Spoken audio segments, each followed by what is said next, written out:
In the state of Utah, we deeply value human life, and that includes the unborn.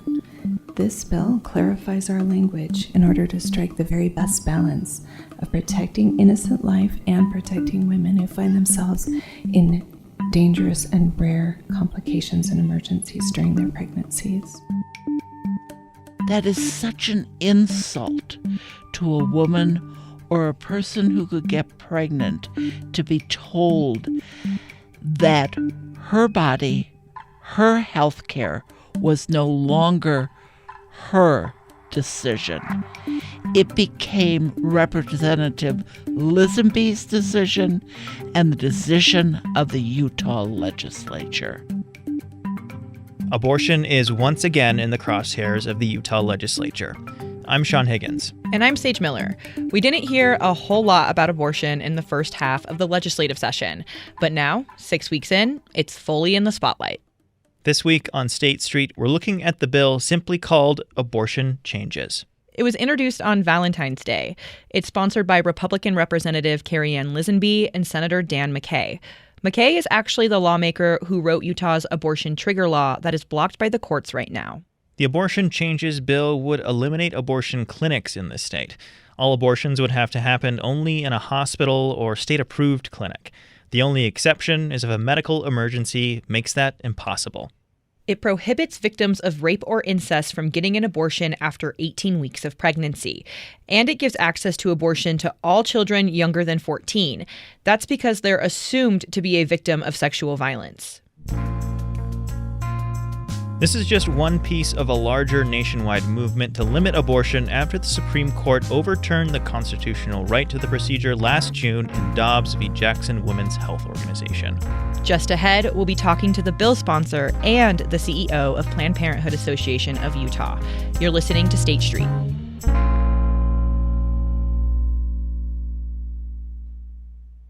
Let's back up a little bit. We mentioned that abortion had taken something of a back seat this session. The only piece of legislation until now that could affect it did so indirectly. HJR 2 changed the rules around court-issued injunctions. An injunction is an order from a judge to put an action on hold while a case is going through the courts. It essentially stops laws from becoming laws until the courts do their thing. There is an injunction currently blocking Utah's near-total abortion ban, also called the Trigger Law. Many people saw this resolution as a workaround because it could lift the injunction and let the abortion ban move forward, and it was approved by the legislature last week. To be clear, this change doesn't specifically target the Trigger Law's injunction. It applies to all injunctions placed on laws passed by the Utah legislature. It makes it harder for any law that is challenged to be granted an injunction, and the Trigger Law is one of those cases. Planned Parenthood Association of Utah told us that based on their interpretation of the change, they don't believe the injunction could be lifted anytime soon. The state would have to file something called a motion to reconsider with the courts. Then, they'd go through a series of hearings and motions before the judge would reconsider the injunction. But then last week happened. Enter KUER Lisenby and Dan McKay's Abortion Changes bill. It received a committee hearing just one day after it was published. Sean, you were at last week's hearing. What was the vibe in the room? Just like the transgender healthcare bills we saw at the beginning of the session, the room was packed, not an empty seat anywhere. We heard from both supporters and opponents of the bill, as well as health professionals who voiced their concerns. Dr. Misha Pengasa spoke against the bill. She's an OBGYN who provides abortion care both in hospitals and in clinics. She and other healthcare providers at the hearing said abortion clinics are essential to providing these services. That especially goes for people who simply can't afford to be treated at a hospital. Luckily, right now, I tell them that there's another option. I tell them that we can take care of them in an outpatient clinic with the same doctors, the same procedures, the same excellent standards of care, but it will cost them much less. This bill will remove the option for clinic-based care and will result in more pain and suffering for people who are already going through some of the most difficult times of their lives. Pengasa added that bills for hospital abortions typically run from $5,000 to $20,000, but it depends on the hospital you visit and the type of procedure you need. Like most hospital procedures, there's no set price tag, and it can be hard to find exact numbers. For perspective, it's around $600 to get an abortion at a clinic like Planned Parenthood. Another part of the bill makes it a felony for a doctor to perform an illegal abortion. A representative for the Utah Medical Association said that's a little suspect. But the bill had a lot of supporters at the hearing, too. Mary Ann Christensen with the Utah Eagle Forum believes abortion could carry unintended consequences. When a woman becomes pregnant, whether she likes it or not, she's become a mother. And having an abortion just causes harm that she may not have to deal with for years. But it causes harm to her. And we have tried not only to protect babies, we've tried to protect those mothers. I remembered my own grandson, who he passed away just a few minutes before he was actually born. And I got to hold him, and I got to give him a few kisses. I never got to see his eyes. And even women who carry a baby that is incompatible with life, if they see it through, they get to meet their child. The bill passed out of committee on a party-line vote of 9-2. But even lawmakers who supported the bill expressed some concerns. Representative Kara Birkeland said she'd like to see health insurance providers cover emergency abortions. Representative Carol Watkins said she was hesitant because of the expenses attached to hospital procedures. And Representative James Cobb said he had concerns about some of the language in the bill, but it deserved a full debate on the floor. Those three lawmakers are Republicans, by the way. But Democrat Brian King, one of the two no votes on the bill, along with Mark Wheatley, said the bill unfairly simplifies the debate around abortion.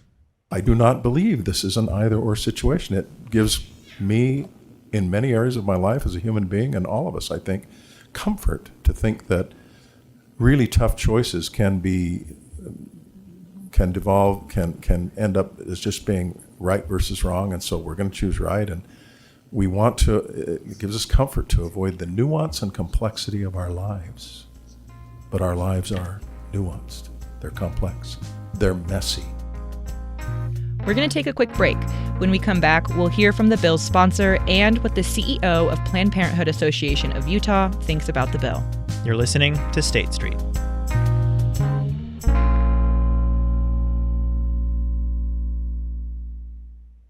Support for State Street comes from the Hinckley Report podcast, a weekly roundtable discussion about the biggest political headlines in the Beehive State. Find new episodes of PBS Utah's The Hinckley Report every Friday, wherever you listen to podcasts. Welcome back to State Street. I'm Sage Miller. And I'm Sean Higgins. Representative Carrie Ann Lisenby's new abortion bill is hefty. It's over 1,000 lines long. To help us better understand what it exactly does and where it could go from here, I caught a few minutes with her on Friday, before there was an amendment to the bill that changed an exemption for children younger than 12 to younger than 14. How do you think this bill strikes a balance between supporting a child and a mother? So we've worked closely with hospitals and with doctors in our state to ensure that we're protecting innocent life, which is a goal that we have stated in Utah prior to this bill, and then just protecting women who experience rare and dangerous complications during pregnancy.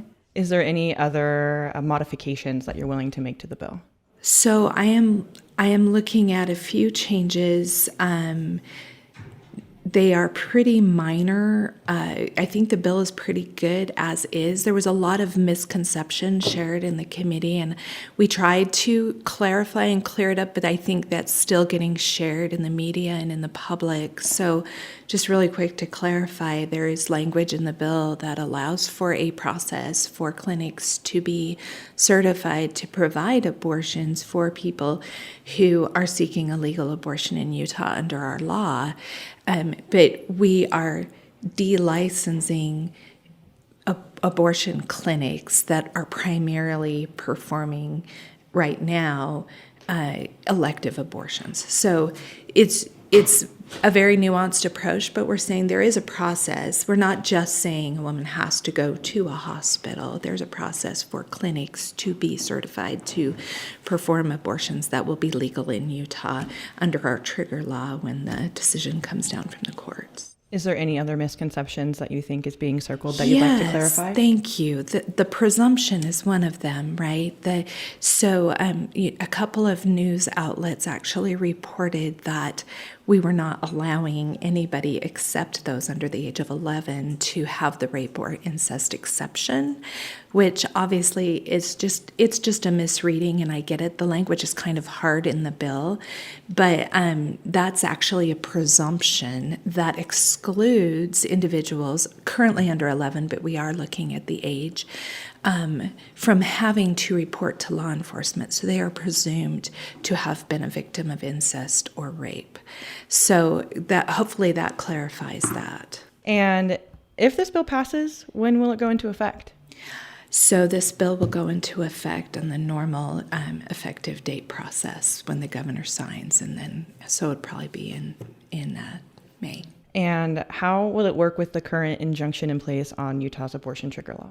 They don't conflict with each other. We very carefully drafted it, and that's part of the confusion, I think, just because we have two separate statutes right now in Utah based on our trigger law going into effect. All right. And is there anything else that you'd like to add? No, thank you. Thank you. Appreciate it. That was Representative Carrie Ann Lisenby. If this bill passes, access to abortion in Utah will be further restricted. It would close abortion clinics in the state and would allow only abortions to be performed in hospitals or state-approved clinics, with very few exceptions. Planned Parenthood is often portrayed as the face of abortion in America. And if the bill passes, it would be one of the organizations that's most affected in Utah. But Planned Parenthood is pretty well seasoned when it comes to the abortion access debate. They've had to navigate a constantly moving target since the organization's founding in 1916. I sat down with Planned Parenthood Association of Utah President and CEO Carrie Galloway. I asked her how Planned Parenthood would be affected going forward. You know, rather than affecting Planned Parenthood, it affects pregnant people the most. Ever since the Dobbs ruling of the U.S. Supreme Court, women and people who get pregnant no longer have complete bodily autonomy, which, speaking as a woman, is kind of a bummer, you might want to say. And this bill reinforces it over and over again. Representative Lisenby, she was so clear to say that elective abortions will no longer happen in Utah, as though there was no need for them. And I have to say that is such an insult to a woman or a person who could get pregnant to be told that her body, her health care was no longer her decision. It became Representative Lisenby's decision and the decision of the Utah legislature. And just to put some numbers to this for the people who are listening, how many clinics does your organization have in the state of Utah, and how many would be directly affected by the language in this bill? Well, we have 8 health centers from Logan to St. George, as well as providing telehealth for the people of Utah. There are 3 health centers who are licensed in the state of Utah to provide medical or surgical abortion, in Logan and 2 in Salt Lake. They won't affect the running of those health centers because we still provide comprehensive, except for pregnancy termination, should this bill succeed. Can you give us a sense of how many or a percentage of people who use Planned Parenthood specifically for abortion services? There are just over 3,000 abortions in Utah reported each year, and we provide the majority of those, though not all of those.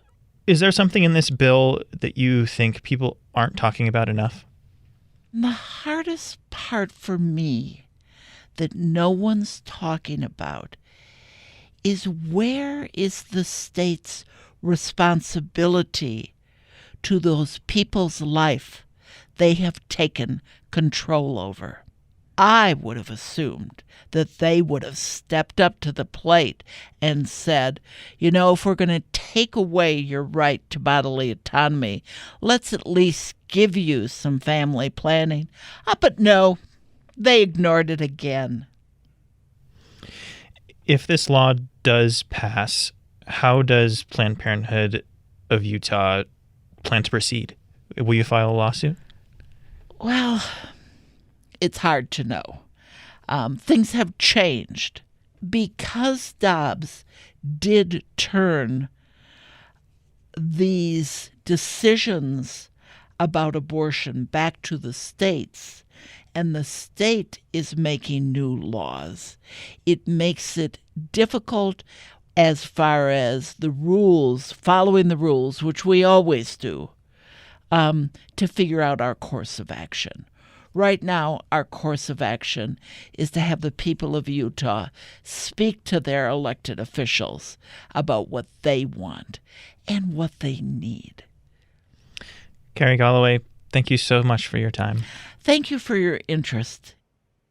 That was Planned Parenthood Association of Utah President and CEO Carrie Galloway.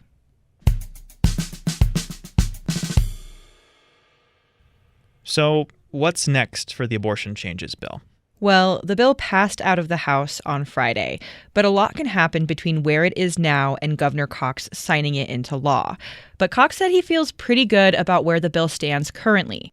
A recent Hinckley Institute poll found 46% of Utahns say abortion should only be legal in cases of rape, incest, or threats to the mother's health. Bill sponsors indicated that they were open to possibly amending parts of the bill, and they did Friday evening. 12 and 13-year-olds are now in the group of children assumed to be sexual assault victims. They wouldn't need to report an assault to police to get an abortion. That's because 14 is the minimum age of consent in Utah. But like we saw with the ban on gender-affirming care for transgender minors, there's still time for some big surprise substitutions and amendments. There's always the possibility of lawsuits, too. But since the legislature changed the rules governing how judges issue injunctions, it could be harder to block the law in court. And the landscape is vastly different than it was a year ago. Carrie Galloway told us that since the Dobbs decision that struck down Roe v. Wade, lawsuits challenging restrictions to abortion access are on much shakier ground.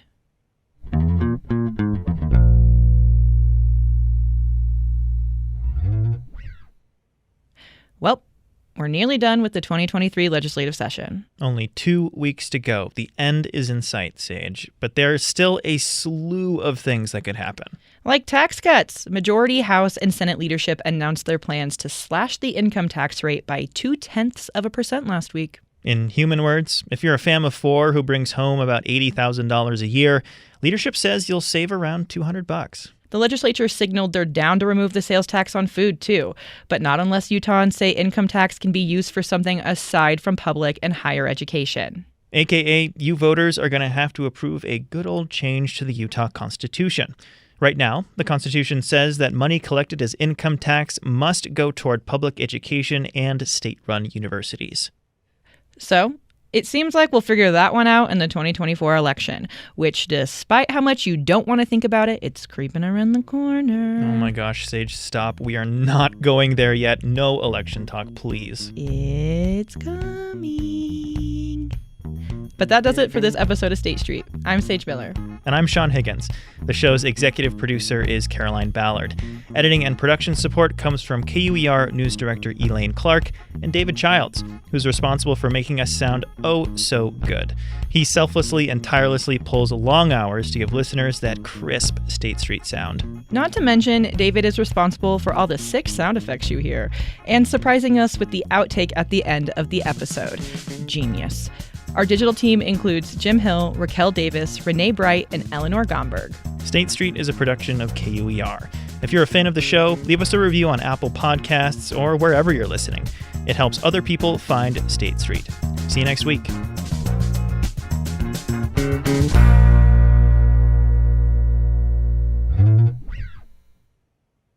David, are you blushing?